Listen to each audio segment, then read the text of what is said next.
बाबा हरिहर नाथ की। कोरोना से बड़ा डर लगता कैसे जब करना बाबा कदी उपाय के जलवा चढ़ाए भइल कवना बीमारी न भागता कदी उपाय के जलवा चढ़ाए भइल कवना बीमारी न भागता कैसे के देवघर आई है बाबा कोरोना से बड़ा डर लगता कैसे के देवघर आई है बाबा कोरोना से बड़ा डर लगता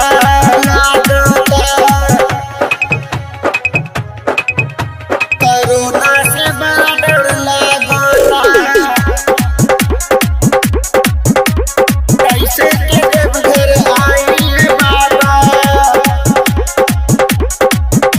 कोरोना से बड़ा डर लगता छुअला से सुनी बाबा होत बा बीमारी कैसे के आई भोले रहुए दुआरी छुअला से सुनी बाबा होत बा बीमारी कैसे के आई भोले रहुए दुआरी देश भइल बतबा नइखे जिए के आस रही रही के ये जागता कैसे के देवघर आई है बाबा कोरोना से बड़ा डर लगता कैसे के देवघर आई है बाबा कोरोना से बड़ा डर लगता कोरोना से बड़ा डर लगता म्यूजिक डायरेक्टर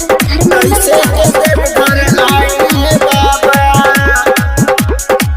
पवना पर्वत पर बाबा रहे नीलुकाइल दिनेश रंगीला के लिए ना बुझाइल पवना पर्वत पर बाबा रहे नीलुकाइल दिनेश रंगीला के लिए ना बुझाइल कृष्णा करेला तुहारे बाबा विदेशवा के लोग हाहाकार करता कैसे के देवघर आई है बाबा